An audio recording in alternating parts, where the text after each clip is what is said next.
Hello and welcome to my presentation of Building System and Cultural Resiliency in Public Safety Agencies, mitigating the impact of trauma experiences for emergency responders being firefighters, police officers, paramedics, EMTs, 911 operators, and even civilian support staff, and I'd go so far as to say emergency room staff, in trauma centers and whatnot. So my name is Amy Blackman. I am a graduate student at CSU Global, and this presentation is for my diagnosis in psychopathology course in the fall of 2024. So thank you very much for being with me today.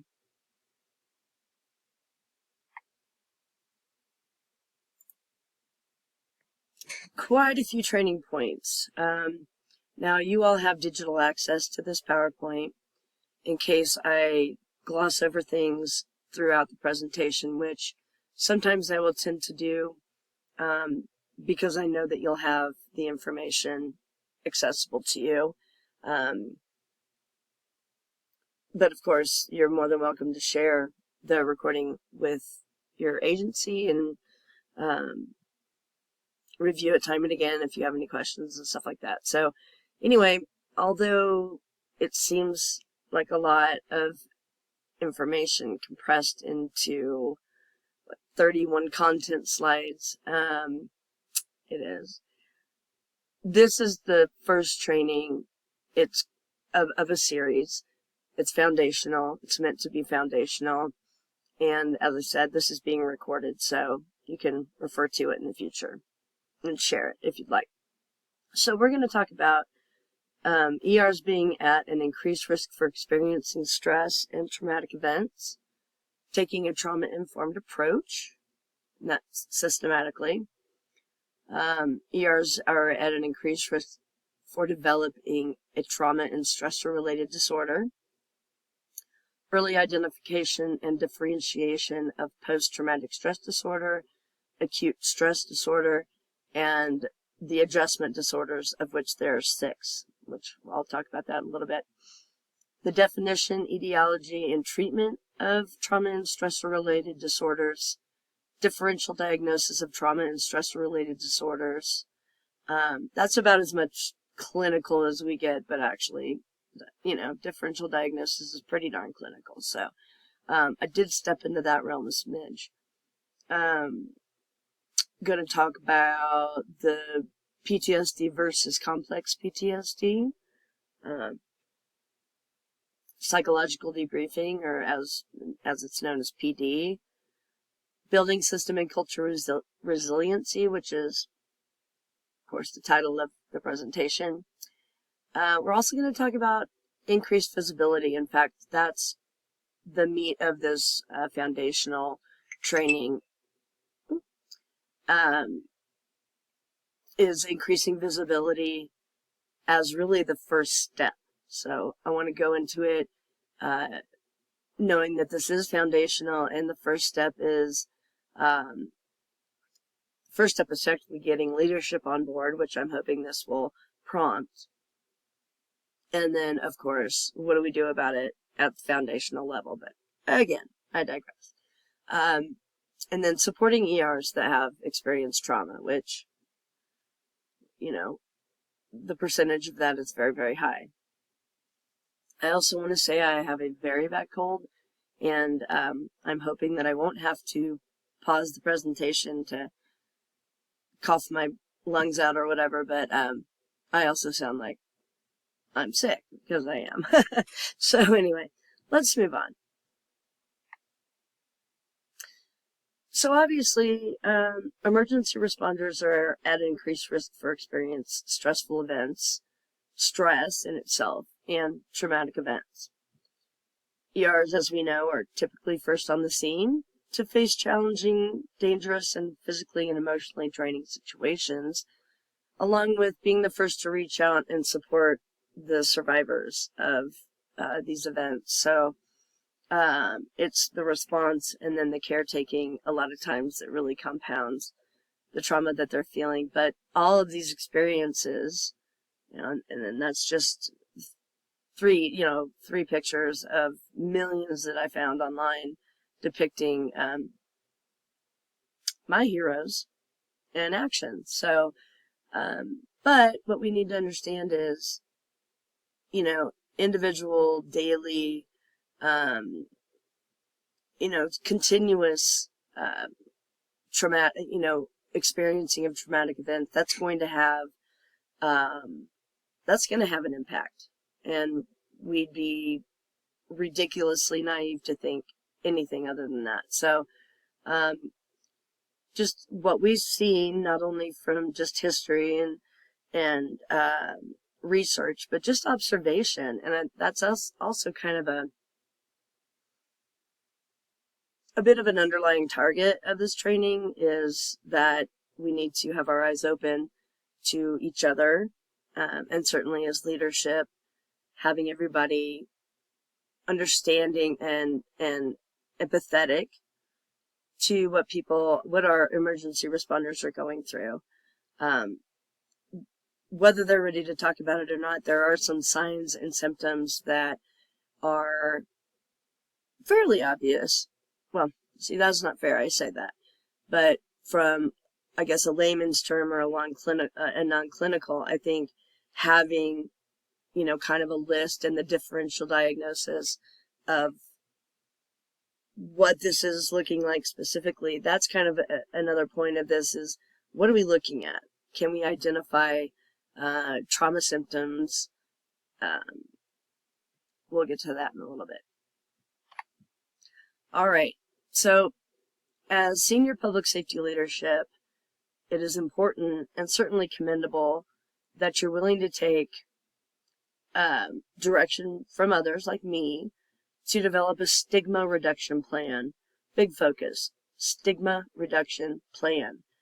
There's so much stigma around trauma and seeking treatment for trauma and what does trauma mean and all these different things that we just kind of need to cut that out and get going with the stigma reduction plan for your agencies. Now, as I said, this training is the first of, I believe, 3. And of course, I hope you'll join me for future development trainings. So I can't personally stress enough how much the culture and the systems need to change. And I love this quote by Kowalski: adverse reactions to adverse experiences are normal and expected. That's huge. Shoot, even just putting this up, like in the lunchroom or whatever, may help to ease the stigma around trauma. But we'll get through some other ones later on as well. And also, we've got to shift the perspective from what's wrong with you, to, man, what happened to you? Tell me what happened to you. Yeah, I can't stress that enough. And on that note, leaders need to be the change they wish to see in the world. Love that. Love the Gandhi quote. But yeah, as leaders, it's important to, again, be the change you wish to see in the world. Make that shift to developing that stigma reduction plan, which is what I'm here for, and to educate and rethink trauma, reactions to trauma, treatment for trauma, so on and so forth. And that, among many, many other things, will simply help in emergency responder retention. And I mean that in all senses of the word. Retention. It's important. So the short and sweet from SAMHSA, or the Substance Abuse and Mental Health Services Administration, and I like this because SAMHSA developed a work group called the Trauma and Justice Strategic Initiative. And they put a lot of time and effort into developing this. Now, it's one sentence, but I believe it took them quite a while to get everything from everywhere, research and otherwise, to get to this definition. So let me read this out. Individual trauma results from an event, series of events, or set of circumstances that is experienced by an individual as physically or emotionally harmful or life-threatening.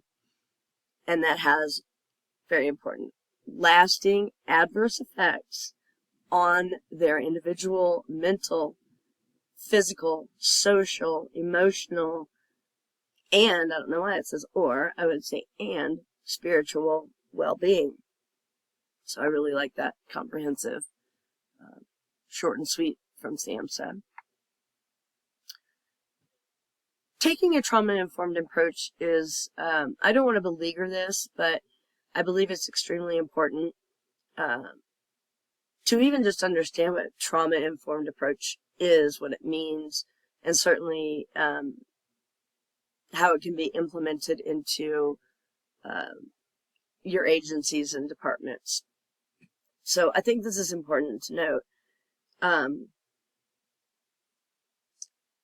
Trauma-informed approach is important.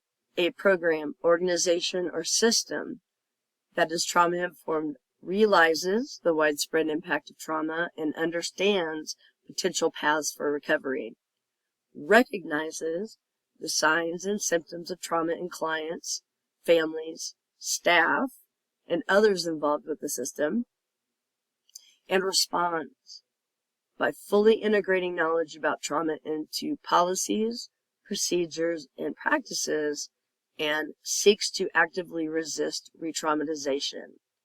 So that's a lot of what we're talking about here is how can we help folks so that their trauma experiences don't, it sounds like a long shot, but don't get compounded. We know they're going to have these traumatic experiences sometimes on a daily, sometimes multiple times a day. And, you know, what research and all kinds of interviews with first responders and veterans have said is, oh, I am going to cough. Hang on. Hang on one sec. Whew, sorry about that. Anyway. Oh, I just lost my train of thought. Uh-oh.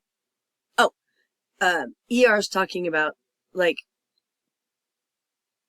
I don't have time to even process a trauma before another one occurs. You know, we see that with fire service, policing and stuff like that. Like, the calls just keep coming in. They don't have time to, I'm loosely going to say this word, recover, or even, like I said, be able to process what happened to them before another potentially traumatic event unfolds. So I think that's pretty interesting.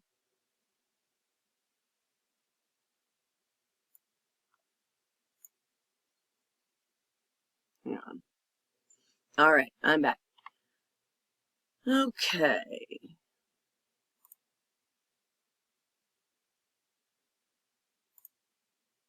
All right. Taking, again, a trauma-informed approach, leadership teams, which of course you're a part of, within departments or agencies need to be outwardly supportive of trauma-informed training and psychoeducation, actively involved in commuting their support to the entire department and agency, and they need to attend and participate in the actual trauma-informed trainings. I think, honestly, that's the best way. Again, be the example, be what you want to see in the world. That's what that really boils down to. So, SAMHSA has obviously taken a huge interest in trauma-informed for quite a long time. And there's 6 core principles of trauma-informed care, or just generally the approach. Again, I like this because it's short and simple, and everybody refers to this. So this is like the OG Samsung's Samsung. Oh golly, Samsung's 6 core principles of trauma-informed care, or the approach. So, and the graphic is great. And I'm going to say this about every graphic, that pretty much every graphic that I have in this presentation would be perfectly fine to put up within the organization. And I'll get into that a little bit later, but just as we go through and you see the graphics and stuff, just keep in mind, like, that would be good here, or that would be good there, or just simply something good to teach. But anyway, so the 6 core principles of trauma-informed care. Safety, so that everyone feels physically and psychologically safe. Trustworthiness and transparency among leadership, ERs, and their family members. Peer support, for building trust, establishing safety and empowerment. Collaboration and mutuality, that recognizes everyone has a role to play in taking a trauma-informed approach. Empowerment, voice, and choice, I like that, where individuals' strengths are recognized, built on, and validated, and new skills developed. And then, of course, cultural, historical, and gender issues, in which the agency or the organization actively moves past cultural stereotypes and bias, and that's also where stigma comes in. The 4 R's of trauma-informed care. I like this a lot because it puts the onus on, well, agencies, I think, essentially. So, excuse me, hold on. This cold is killing me. Alrighty then. The 4 R's of trauma-informed care, or the trauma-informed approach. Realize. All people at all levels have a basic realization about trauma and how it can affect individuals, families, and communities. And emergency responder, again, organizations and agencies should be well into the realization of trauma. You may not know, like, what you're going to learn here today, but you can see it, and you'd be a fool not to recognize that ERs suffer trauma on a daily basis. Most do. Recognize. People within organizations are able to recognize the signs and symptoms of trauma, so that's part of what we're doing here today. Again, it's very clinically going into the differential diagnosis, but going through it and then you having it to access, I think, will help in early identification, which is part of the point. The 3rd R is respond. So programs, organizations, and communities respond to what they've recognized by practicing a trauma-informed approach. And then resist re-traumatization. Again, we've spoken about that. Organizational practices may compound trauma unintentionally. Trauma-informed organizations avoid this re-traumatization, and a lot of it is with psychoeducation, which is something that I stress a lot through this. So, initial trauma-informed training introduces mindfulness and resiliency to emergency responders. Resilience is defined as the ability of individuals to not succumb to adverse experiences and is the typical response to adversity. Resilience can be learned and developed over time with development of proper resilience building skills, such as developing positive coping strategies and habits. A trauma-informed agency stresses to all the importance of resilience and encourages self-care and caring for those around them, their peers.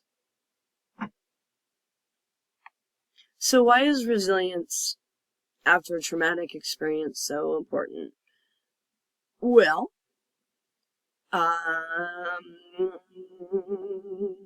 people who have experienced trauma are 4 times more likely to become an alcoholic, 4 times more likely to develop a sexually transmitted disease, generally through like reckless behavior, 4 times more likely to inject drugs, again, reckless behavior, 3 times more likely to use antidepressant medication, 3 times more likely to be absent from work, which obviously in ER organizations is a big deal. 3 times more likely to experience depression, 3 times more likely to have serious job problems. Again, a problem with first responders. 2.5 times more likely to smoke tobacco, and then 15 times more likely to commit suicide. I didn't go extensively into suicide. That is going to be expounded on more in future trainings, but suffice it to say that pretty much on a year-to-year, more firefighters and police officers die by suicide than in like line of duty. So obviously a huge concern. Not part of the scope really of this training, but again, I'll talk about it more in future trainings. Interesting to note that this data isn't even including specifically emergency responders and or veterans or anything like that. So consider that we would be able to predict that all of these rates are going to be higher for emergency responders, as well as the complex PTSD, which we're going to speak about very shortly. And that, again, is people who repeatedly experience traumatic situations, ERs. Okay, here we go. So ERs are, like we said, at increased risk for developing, for experiencing trauma and stress, and therefore at increased risk for developing a trauma and stressor-related disorder. Now, for this presentation, I'm just going to discuss PTSD, ASD, and the 6 different ADs. So, post-traumatic stress disorder, acute stress disorder, and the 6 adjustment disorders. Early identification and differentiation of post-traumatic stress disorder, acute stress disorder, and the adjustment disorders. Like I said, this is as clinical, whatever. This is as clinical as it gets for this presentation. We need to differentiate between various presentations of trauma and stressor-related disorders by recognizing the diverse symptomatology, considering the cultural nuances, and understanding the impact of individual trauma experiences. So yeah, they're going to be similar, but we have to differentiate one from another to make a correct diagnosis. And even if you're non-clinical, just kind of knowing from the signs and symptoms what your ERs are going through. Again, early identification is extremely important. Okay, here we go. I have to put my glasses on for this. Oh, I'm a hurting unit today. All right. So, let's talk about the definition, the etiology, or the cause of and treatment of trauma and stress-related disorders. So, again, you're going to have this to access, so I'm not going to beleaguer it, but there are a few things that are important to differentiate, and certainly on the next slide. So let me just say, acute stress disorder, a condition related to a stressor or a traumatic experience that can lead to anxiety, mood symptoms, dissociation, and avoidance. The definition of PTSD, I just use bullet points, and frankly just short of like copying the DSM-5. This is just kind of a broad explanation. hypervigilance, sleep disturbances, difficulty concentrating, and functional impairment. And with the adjustment disorders, I think are fascinating, quite frankly. It's a maladaptive emotional or behavioral response to a stressor lasting 6 months or less following the resolution of the stressor. Is that right? I think I did. Anyway, the cause for ASD and PTSD is the same: experiencing or witnessing a traumatic event, such as a car accident, an assault, mass shooting, and of course, war and combat. I put that in there for one because so many veterans end up going into public safety after their career is over, or once they're out of the regular active military and in reserves or something like that. We see a lot of veterans in public safety work. Excuse me. All right, am I good? All right, trudge on. Now, obviously, I don't know why I always say obviously, I don't mean that. So, the treatment for each of these disorders is always going to involve psychotherapy. All of them use CBT or cognitive behavioral therapy, just different types, depending. So, yeah. So, like I said, so for treatment of NASD, you're looking at like a more brief, because the timing of it is so short, you just need a brief intervention for that. And then, of course, and I'm not so sure I agree with this. You've got to be very, very careful, comfortable with, and comfortable, and careful when tapping into prolonged exposure therapy. Excuse me, I'm going to have to pause this. All right. Sorry about that. And I noticed something that I had missed that I want to go back. So let me get that. As far as the etiology or the cause of the adjustment disorders, that's a combination of intrinsic and extrinsic stressors. So like divorce, losing a job, they talk about academic failure, difficulties with a peer group, or an illness. Again, we'll talk about the timing in the next slide. But okay, again, so the brief CBT, regular CBT, and cognitive processing is actually recommended by the VA, the DoD, and the APA for PTSD. So CBT is great, but CPT is better. Again, being careful with the prolonged exposure therapy, EMDR specifically for PTSD, and then just some others. But I just want to stress that psychotherapy is a recommended treatment for all of these disorders, as well as psychopharmacology, SSRIs, benzos, for both, but for PTSD generally you're looking at like a sertraline, or Zoloft, paroxetine, fluoxetine, and venlafaxine. Anyway, and then with adjustment disorders, it's going to look different because of the timing. Maybe I should have done that one first. But anyway, and then interestingly, for adjustment disorder, they talk about using sedative hypnotic agents like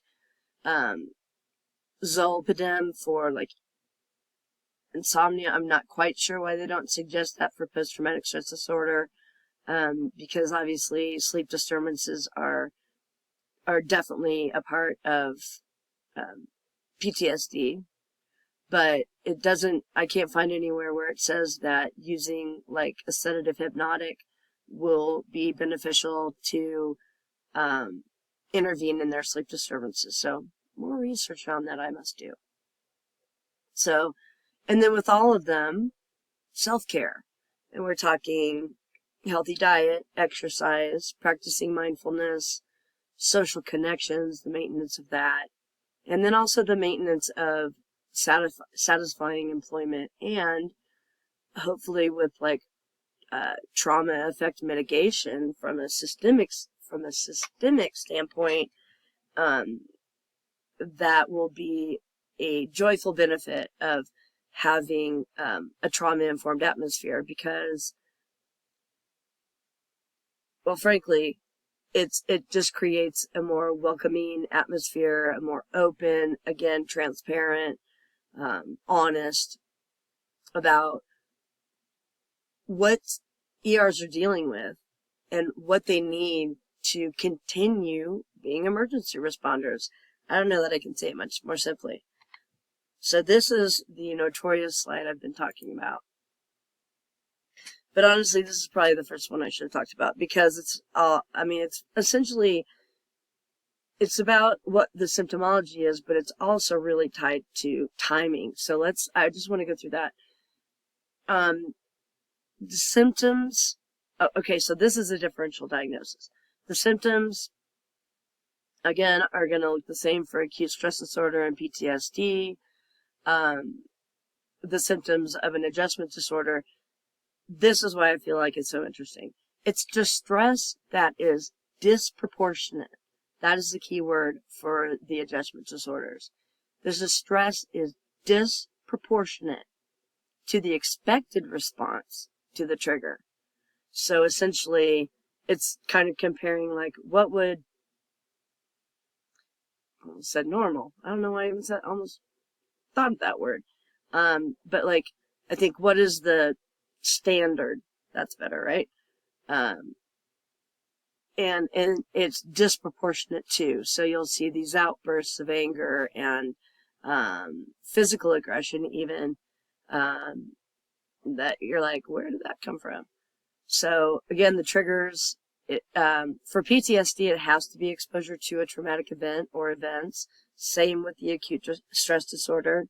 But again, with the adjustment disorder, we're just looking at identifiable intrinsic or extrinsic stressor. Okay. Features and symptoms of acute stress disorder and post PTSD are not the same. So this is where the differential diagnosis comes in. You see, they both have intrusion. Ooh, let's use a little pointer guy. They have intrusion, avoidance, negative mood, arousal and activity, dissociation, recurrent, frequent, unwanted, vivid memories or distressing dreams. But that's where it stops. So in the acute stress disorder, it makes sense that would be significant stress. And also there's a fear component. PTSD does not diagnostically show a fear component, but it does have shame or guilt around the event, and some of that is survivor guilt, which I'm going to talk about in subsequent trainings, and also self-harm. Don't really see that so much in acute stress disorder and really adjustment disorder, but with the adjustment disorders, emotional and or behavioral response that is disproportionate to the scale of the stressor. Again, disproportionate. All right, now here's what I've been talking about, the duration of symptoms. Now, frankly, if you only went on this, or if a clinician only went on this, you'd probably be pretty accurate, because it's all about the timing. So the duration of symptoms for an ASD is 3 to 30 days, which is another reason why it would use the brief CBT, or the brief cognitive behavioral therapy, because it only really lasts after the traumatic event. It's a response that only lasts about a month. Okay, so if it's gone a month or more, we know it's PTSD. Well, on top of other things, but that's an indication that it's PTSD. And again, with the adjustment disorders, we're seeing totally different things. But just so you know, it occurs within 3 months of the onset of the stressor. And then it lasts um, less than or equal to 6 months following termination of the stressor. So again, that's a more short time. The acute stress disorders are short time, but the PTSD is 1 month or longer. And if I'm recalling right, it's up to like I'm just not even going to say that because I'm trying to think of the criteria and I think I'm wrong, so I'm not going to say it. Anywho, now with all of these, social functioning is impaired, and that's a lot of the times our first indicator that there's something going on. Again, no specifiers for the acute stress disorders. But I do want to talk about the PTSD specifiers of dissociative symptoms, and that is depersonalization or derealization. And I just want to explain what that means. In derealization, the environment and surroundings may seem strange or unreal to the ER, and they may feel detached from their external reality. So that would be something important to notate if you saw that in an ER or a leader, frankly. And so depersonalization is when the ER's thoughts and emotions may not seem real to them, and it's though those thoughts belong to someone else. So they often feel very detached from themselves. And again, with PTSD, we're going to see that shame or guilt around the event, and a lot of times it's survivor guilt. Why did I survive when my buddy didn't, or they didn't, or that company didn't, or whatever? Survivor guilt lays pretty heavy on ERs that survive trauma when their friends and colleagues, peers, didn't. So I will talk about that later. I find survivor guilt to be extremely interesting. All right, and also with delayed expression. So sometimes the reaction to the symptoms may not be immediate, and that's what's delayed expression. But then you're going to see it for a month or more, which again is a differentiation between PTSD.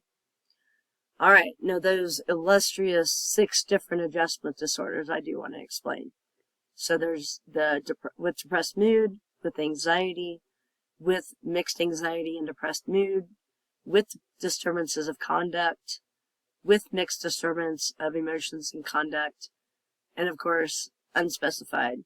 And also, the specifier for the ADs is it acute or chronic? So, with all of this said, and certainly with this one, it's important to know. And again, you're going to have this for your own use. Or call me. Okay. Again, I'm not going to beleaguer this. We've talked a bit about complex PTSD. There are a few things that I want you to know about complex PTSD outside of this chart, which again, I'm not going to read through all of this. But doesn't it make sense that ERs would be diagnosed, and I purposely did that, with complex PTSD, especially since they experience that repeated and or prolonged traumas. I feel like this and many more, again, graphics that you're going to see, posting these psychoeducational aids provides that increased visibility, which we're going to tap on later, and that needed psychoeducation.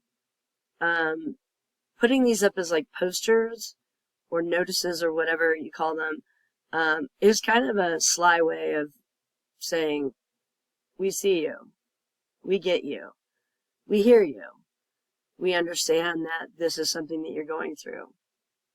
But the reason why quoted or air quoted the diagnosis with complex PTSD is because the APA, the American Psychiatric Association, or the folks who do the DSMs, or the Diagnostics and Statistical Manual, they don't recognize it. They don't see enough differentiation between just regular PTSD and complex, except of course that it's repeated and prolonged. So, PTSD is one thing, but when you have trauma compounded onto trauma, that's when you're going to see the complex PTSD. And the complex PTSD very often starts in childhood with adverse childhood experiences, which also I'm going to talk about in subsequent trainings. But yeah, the APA considers complex PTSD to actually be an anxiety condition, and not separate from PTSD. So I think that's goofy, and a lot of the reason I think that's goofy is because the World Health Organization's International Statistical Classification of Diseases and Related Health Problems, or the ICD-11, it does recognize complex PTSD as a separate diagnosis, as well as a lot of practitioners that, even though you can't give it like a diagnostic code like you can PTSD, you can put that in notes, and then of course that can help formulate what your treatment plan is going to be. But I digress. Yeah, I told myself I wouldn't go too clinical, but that's the fact check. All right, let's talk about psychological debriefing. We all know what it is, and we all have an opinion about it. Here's mine. I am proposing a change to the typical protocol. As we know, PD is programmed, structured, oftentimes mandated, immediately after a critical incident or a traumatic event. It's group intervention. It's for the early implementation after potentially traumatic events that has been widely implemented for years in police, fire, emergency medicine, and military settings. Here's the dealio. It's not recommended for ERs after a trauma exposure, and here's why. It assumes that all emergency responders who have experienced the same traumatic stressor, say all firefighters that went into the blazing building, they experienced a similar stressor and have similar needs. We found that not to be true. So putting people immediately into an after event mandatory group essentially, they, even ERs are like, that makes things worse. I don't like that. Why are you doing this? I need that time. But again, part of that problem is that how often do, say, a firefighter, how often do they hang up their helmet, snuggle into their chair when another call comes in? They did not have that opportunity to process it. It's going to compound if nothing gets done with it. But psychological debriefing is not the way to do it. Let's see what else I wanted to say about that. Oh, again, the greater negative outcomes, yes.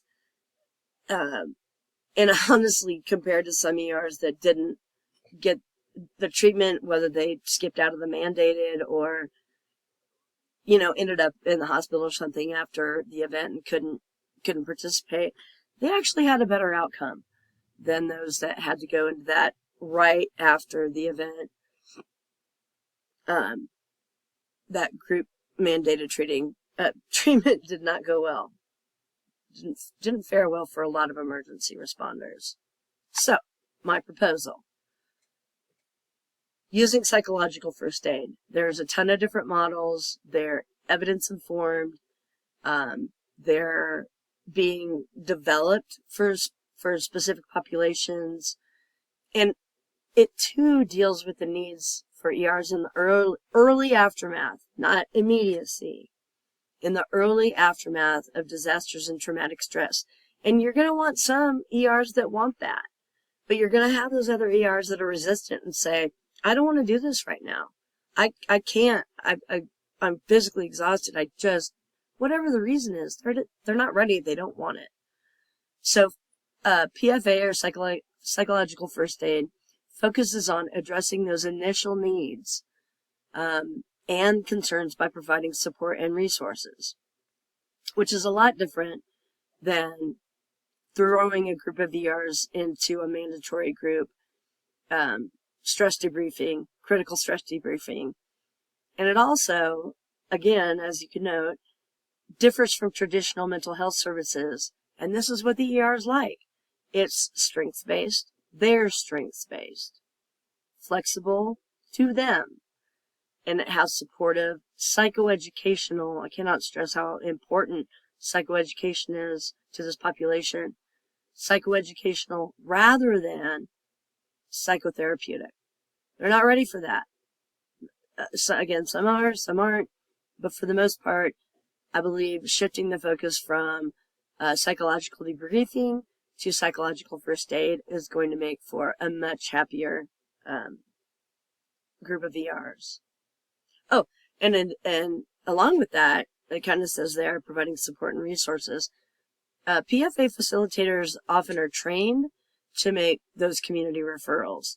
So again, it's kind of a one-stop shop. Let me help you with your immediate needs and immediate resources that you need, but you also have access to me if you need other resources. You want a referral to a community treatment provider?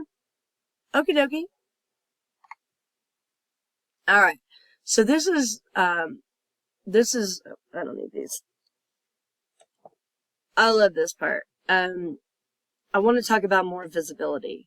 And honestly, the next probably 10 slides are going to be talking about increasing the visibility of stress, trauma and stress-related disorders, everything that has to do with traumatic experiences. We've got to increase the visibility from a systemic, and frankly, it's as easy. I say it's easy. I think it's easy conceptually to say, put these up, whether in the break room, in the locker room, in the halls, wherever we're going to have an opportunity to put them up. Send them as emails. I have a ton of, and we'll discuss these later, but I have a ton of ideas of how we can increase the visibility. What this section is going to talk about are things that I have found that I think are fantastic and would go really, really well, and are very visually stimulating for people like to just, walk down the hall and be like, well, my, that is so colorful. Oh, what is that? Oh, stress. Oh, look at it. They broke it up into different modules there, and that's pretty fantastic.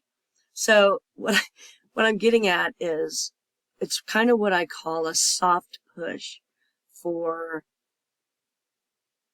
psychoeducation and maybe treatment.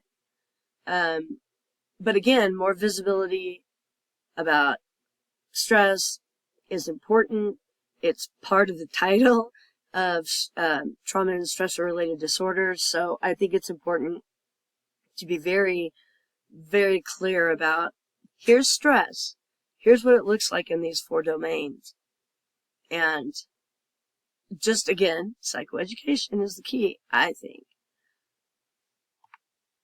Loving this one. Now, I couldn't decide which one I preferred, so I will leave that up to your planning committee, but I love I'm looking at it on a bigger screen here. So the PTSD iceberg, I do love that. What people think PTSD is, not being able to move on after a traumatic event. It's rude. And then what PTSD actually is. And I really, really love this. Again, I'm not going to go through all of these, but this one actually does mention survivor's guilt, where the coping with trauma iceberg does not. So I kind of like that one a little bit better. But as you see, even kind of with the same concept, I have two different, same idea, but not all the same information. So again, I can see an ER like going to the locker room, or, walking down the hall and going, "What? What's that? Oh, PTSD. I've heard of that. What are we looking at here? Oh, I do all that. Oh my gosh." So we're putting the seed in. Again, a soft push for psychoeducation and treatment. Future treatment, hopefully, if needed. All right. These two I absolutely love. I could see these going up. And in a way, here we go. This one here, I could have just used this for the entire presentation, pretty much, like slide after slide, because it's so informational. I can just imagine, again, somebody walking by this and going, "Oh, oh my gosh, PTSD awareness, eh? Symptoms, therapy, creative art, I like that. Laughter, yeah. Treatments, oh, what's this prolonged exposure? What's this SSRI? I've heard of that. And then CPT, well, I'll have to ask about that. And then everybody's inquisitive about EMDR. They're like, what? And then you're like, you try to explain it and everybody's head blows off basically. But once you get a chance to really explain it to somebody, I think it's very comforting to know that there's something out there. So even just putting that nugget in the brain of, hey guys, we get it. PTSD happens like this, right? This is what we're seeing. These are the potential causes. Very graphic. I love graphic. Well, I'm just going to say I love graphics. I was a graphic artist for 12 years. And I feel like if it's the right combination of color and presentation and words, and even something as what at first looks a little convoluted, once you kind of work it out and work with the colors and everything, you're like, oh my God. So in 5 minutes, an ER walking past this would be like able to learn quite a bit. So like I said, I believe psychoeducation is a key, at least to get this ball rolling, to get the planning and development started. We've got to let the ERs know that we're aware of this and we're taking it very seriously. And we're showing you that we're doing that by putting these things up around to initiate, to normalize. And with that, I want to go to these. These are awesome. Now, I did a ton of research. But again, I think seeing other ERs represented, right? Whether it's a firefighter, an EMT, a police officer, whatever, as soon as they can see that this information, this psychoeducation is very specific to them, that's when they're going to see that they're paying attention. Now, I also think statistics help a lot. So the sign on the far right, the PTSD and first responders, again, I think just a passerby, it would be like, oh, whoa. 1 in 4 first responders experience depression. And that's not even necessarily PD, right? That's, even though this is for police, resources for cops, it's more generalized. So, it also taps on suicide. That'll get somebody's attention. But aside from this is so important. Get the word out, y'all. Like, not all wounds are visible. We get it. You don't have to tell us that anymore. We understand. we as leaders understand, okay? We're developing that culture. We're giving them the opportunity to um, mitigate the effects of their own trauma experiences. But we're also, again, softly nudging um, the psychoeducation piece, but also possibly the therapy piece, which obviously as a clinician in training I'm all about. But again, just putting these up, I don't know if you can read this one. This one's super cool. This one says, the need for cover is often the greatest after the call. Love that. So it's talking about panic attacks, anxiety, depression, and then underneath it says, shatter the silence. Love it. PTSD is not a flaw.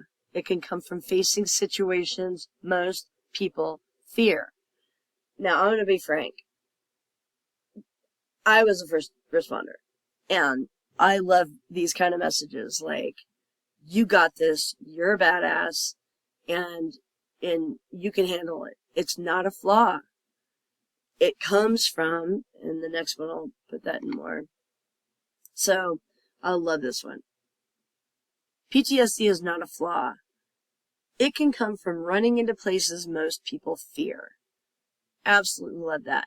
And even something like this, where it's got the PTSD, anxiety, flashbacks and everything, it's associating it with a uniformed, all kitted up firefighter. And then you've got, I'm not sure if you can read this, but this one's actually pretty cool. You've got a uniformed officer stating 91% of suicides were by male officers. Average age was 42. 16 years was the average on the job length for the folks that took their life via suicide. And then it talks about, just really briefly, the warning signs. Neglecting personal welfare, hygiene being the first. That's one of the first signs of depression. Withdrawal or isolation, loses interest, doesn't want to do anything anymore. That kind of stuff can be pretty obvious. And then changes of mood, often sad, stuff like that. But again, it's putting a face with a message, a familiar face with a message. And I actually added the PTSD with the little military cartoon here because, as I stated, so many non-active or reserved service members become public safety officers later on. So I always like to add a little military person in there. Okay. More of this, just a few more slides. And again, just give you a second to peruse over them. Like the one with the, for the cops. We've got the PTSD in firefighters. We've got the PTSD in law enforcement. We've got the PTSD in firefighters with some statistics. Again, I think is important. Great graphics, talking about occupational outcomes, which I think this specifically gives a little bit of a warning, maybe, about just their occupational outcomes. I think it just is kind of like, boom, here it is. And then the job satisfaction. So firefighters with PTSD, they weren't optimistic about their future. They were being isolative. They weren't connecting with their peers anymore. So these are pretty significant changes that when put all together, it's kind of like, okay, now we're seeing that somebody is suffering from trauma and stress related disorder. We don't know what that is yet, but we're going to get to it. So these, again, I love. Not all wounds are visible. A little PTSD warrior, I honestly want to get this as a tattoo. I think it is so cool. It's not for the weak. So again, it's that message of You fight a war most don't understand. Okay, and then back to, of course you have adverse reactions to adverse things that have happened to you. It's natural. It's to be expected. Okay, so but this is more really solidifying that idea, I think. Increasing visibility. Okay. Now, this graphic was specific to military, and all of the quotes are from veterans. But again, I just feel like, not that they're interchangeable, but because there are so many veterans and reservists acting in these roles, I went ahead and left the graphic because I really like it. How can PTSD treatment help you? Again, somebody's just like bipping in the mess hall or the OC or whatever, and they're like, or the OM, and they're like, what? PTSD treatment, eh? Everybody's from Canada, apparently. But I think it's important to put these up. Find resolve, improve self-esteem, learn coping skills, reduce anger, improve sleep, improve relationships, reduce substance use, and achieve education and career goals. So,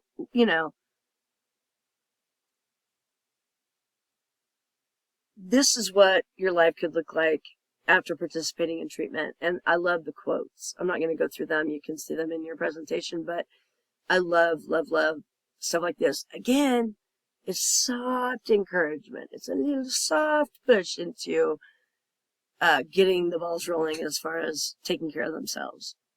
And again, I just love this. PTSD isn't about what's wrong with you. It's about what happened to you. I think it's very, very, very important to discuss that, to stress that. Okay. Again, I can totally see this going up in a locker room, the OM, a lunchroom, just wherever, so ERs have access to it. Again, I'm not going to go through it, but the trauma responses are important to note. There's fight, flight, freeze, and fawn. A lot of folks haven't heard of fawn, so I love that this is differentiating, again, how you feel in these circumstances, how you act in these circumstances based on your trauma response, and then what you can do about it. Loving this. Again, a soft push into treatment or self-care even. I mean, we're talking about deep breathing exercises. Some people could do that without it being guided by a clinician. But we're also talking about mindful meditation, which is encouraged for trauma and stress-related disorders. Progressive muscle relaxation. A lot of things that people can do for self-care that they don't have to you can even do these guided meditations online and stuff like that. So anyway, bottom line, soft encouragement. All right, so how, other than all of that, how do we support emergency responders that have experienced trauma? Well, a big thing is peer support groups. And I believe peer support groups in each station, firehouse, hospital, or I've also done a lot of research showing that, or I've reviewed a lot of research, shall I say, reviewing that collective peer support groups are great. So what I mean by that is it's open to all ERs, firefighters, EMTs, POs, just if you're an ER, you're welcome to this particular support group.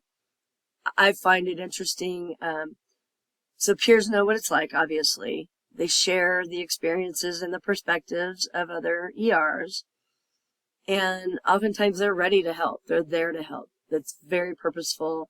They want to help their peers with their trauma experiences and symptomology that they have at this point.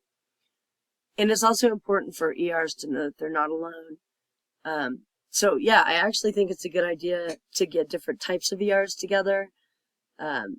into one peer support group if, you know, and to have that like in a county or some locality. And of course, they just have plenty of similarities as far as their experiences, but they also have a good amount of differences, which is another reason I think that getting them all in one room would be really, really helpful. Now here we've also got, and again, feel free to print these out, copy, paste, send them out, whatever, but the helplines, which are telephonic or online, got the Safe Call Now, Next Rung, American Academy of Experts in Traumatic Stress, Hope for Emergency Responders Organization, or HERO, and Center for Firefighter Behavioral Health. So they all have helplines. Now here's kind of the meat. And this is going a little bit beyond, but again, we're almost to the end. Supporting ERs that have experienced trauma. What do you do? A lot of folks don't know what to do. Well, I see that somebody is kind of struggling, but I don't know what to say. I don't know what to do. I don't know how to help. Should I help? Okay. Don't wait. Don't wait. If you see that somebody is struggling, start a conversation. All right? And I've got a couple tips and conversation starters here, which I think are pretty decent. I think as a work group, we come up with some better ones or some other additional ones. But hey, that call yesterday was really tough.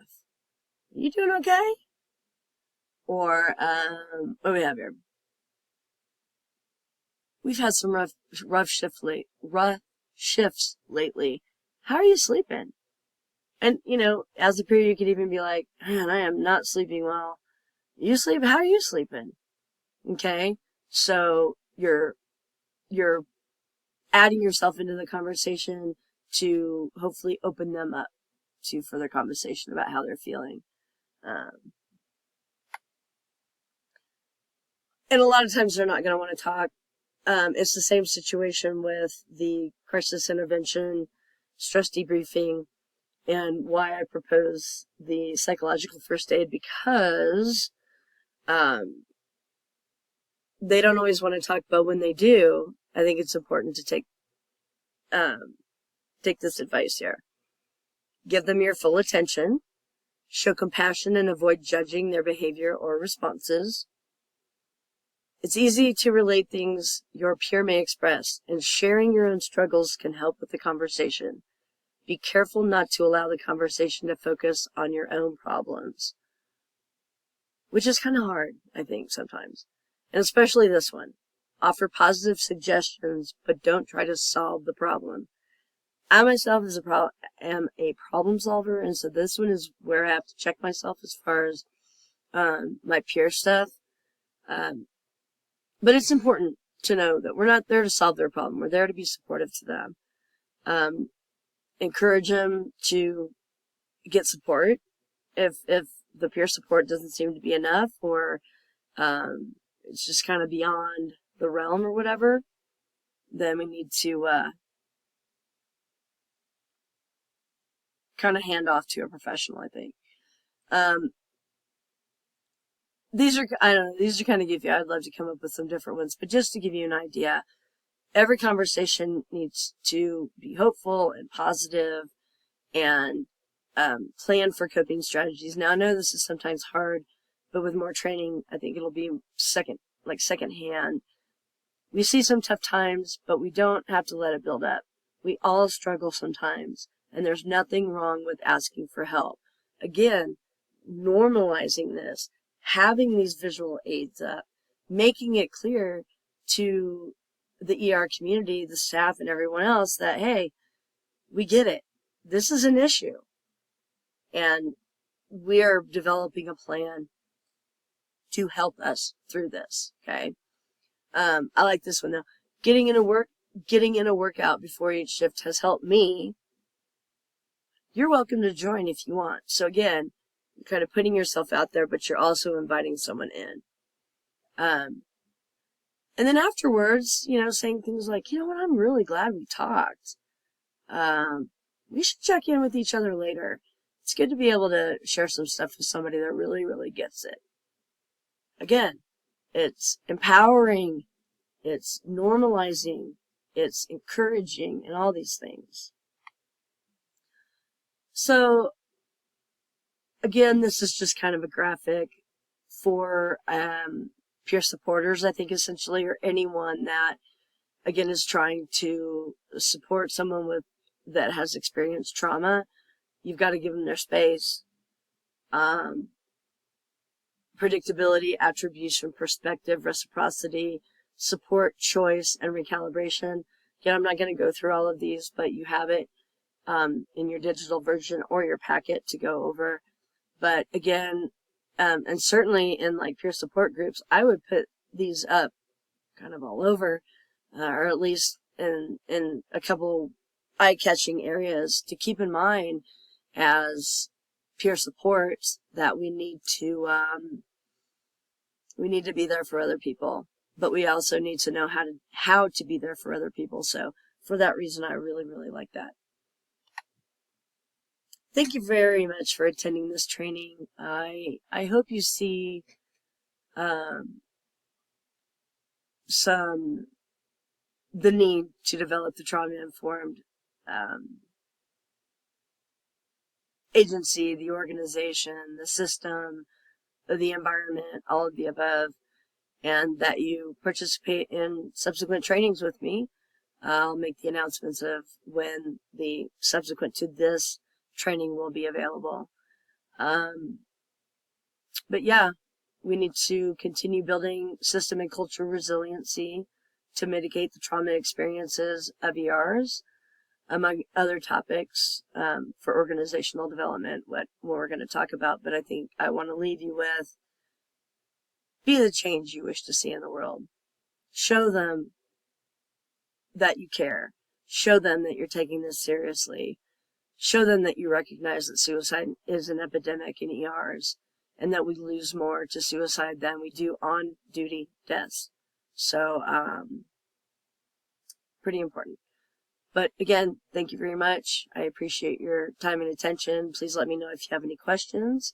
And just real briefly, here is my reference page. But of course, you've got access to that as well. All right.